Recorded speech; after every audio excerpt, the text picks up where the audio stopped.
विधानसभा में बहुमत साबित होने के बाद गहलोत सरकार पर आया सियासी संकट भले ही टल गया हो, लेकिन पार्टी के अंदर अभी भी पूरी तरीके से सब कुछ ठीक नहीं है। और यही वजह है कि राजस्थान के मसलों के समाधान के लिए बनाई गई कांग्रेस के 3 सीनियर नेताओं की कमेटी के समक्ष सबसे बड़ी परेशानी प्रदेश में जल्द होने वाले मंत्रिमंडल फेरबदल, राजनीतिक नियुक्तियां और प्रदेश कार्यकारिणी के विस्तार को लेकर सामंजस्य बिठाना होगा।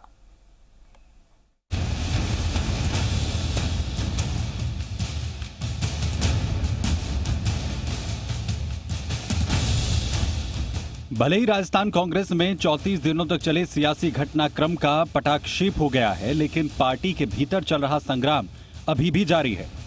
कांग्रेस आलाकमान के समक्ष राजस्थान में अब सबसे बड़ी चुनौती मंत्रिमंडल विस्तार, राजनीतिक नियुक्तियों और कांग्रेस की नई कार्यकारिणी का गठन करना है। संभावित मंत्रिमंडल विस्तार पर चर्चाएं तेज।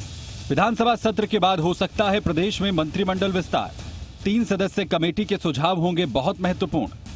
वर्तमान में 30 सदस्य मंत्रिमंडल में हैं 22 सदस्य, लेकिन मंत्री मास्टर भंवरलाल मेघवाल के अस्वस्थ होने और गोविंद सिंह डोटासरा के पीसीसी चीफ बनने पर 10 पद हो सकते हैं खाली। वर्तमान मंत्रिमंडल से परफॉर्मेंस के आधार पर 3 से 4 मंत्रियों की हो सकती है छुट्टी। बसपा से आए विधायकों में से जोगिंदर सिंह अवाना और राजेंद्र गुढ़ा को मिल सकती है मंत्रिमंडल में जगह। निर्दलीय विधायकों में संयम लोढ़ा का नाम है सबसे आगे। पायलट कैंप से विश्वेंद्र सिंह और रमेश मीणा की होगी मंत्रिमंडल में वापसी। गहलोत कैंप से मुख्य सचेतक महेश जोशी, उप मुख्य सचेतक महेंद्र चौधरी, विधायक राजकुमार शर्मा का नाम भी प्रमुख दावेदारों में। सचिन पायलट खेमे से हेमाराम चौधरी और दीपेंद्र सिंह शेखावत के नाम को लेकर भी चर्चाएं तेज। पायलट कैंप से 2 राज्य मंत्री और 2 संसदीय सचिव भी बनाए जाने की संभावना। मुरारी लाल मीणा, गजेंद्र सिंह शक्तावत, मुकेश भाकर और वेद सोलंकी भी रेस में शामिल। चेतन डूडी, दानिश अबरार, गिरिराज सिंह मलिंगा, रोहित बोहरा को भी मिल सकती है अहम जिम्मेदारी। अशोक गहलोत के सामने सबसे बड़ी चुनौती 1 महीने तक एकजुट बनाए रखने वाले कांग्रेस बसपा से शामिल हुए 6 विधायकों और 10 निर्दलीय विधायकों को सत्ता और संगठन में भागीदारी दिलाना है। लेकिन बदलते हालात के बाद सभी को मंत्रिमंडल और राजनीतिक नियुक्तियों में एडजस्ट नहीं किया जा सकता।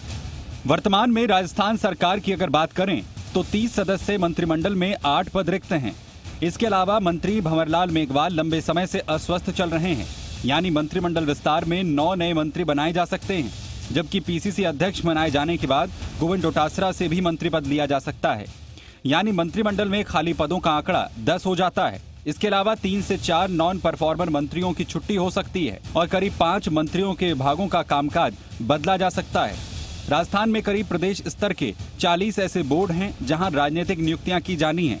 साथ ही प्रदेश की नई कार्यकारिणी में संगठन महासचिव से लेकर पीसीसी में वरिष्ठ पदों पर जगह बनाने और जिलों से लेकर ब्लॉक स्तर तक अपने नेताओं कार्यकर्ताओं को एडजस्ट करने के लिए भी अशोक गहलोत और पायलट की पूरी कोशिश रहेगी। सूत्रों की अगर माने तो पायलट खेमा कोशिश कर रहा है कि बर्खास्त मंत्री रमेश मीणा और विश्वेंद्र सिंह की बहाली के अलावा सचिन पायलट के विभागों को मिलाकर 3 नए मंत्री बनाए जाएं। पायलट कैंप की मांग 2 डिप्टी सीएम के पद को लेकर भी है। सूत्र बता रहे हैं कि राजस्थान के बजाय पायलट अब केंद्र में संगठन में काम करना चाहते हैं।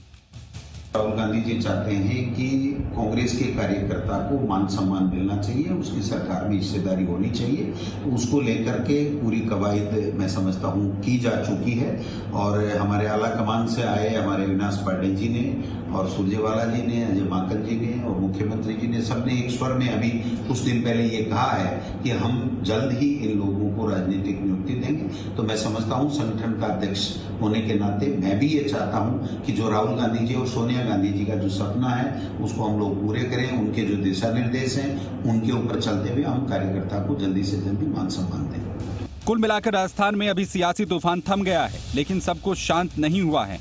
अब ये पार्टी आलाकमान यानी सोनिया गांधी, प्रियंका गांधी और कांग्रेस के 3 सीनियर नेताओं की कमेटी पर निर्भर करेगा कि वो अशोक गहलोत और सचिन पायलट कैंप के बीच चल रही इस खींचतान को कैसे शांत कर पाएंगे।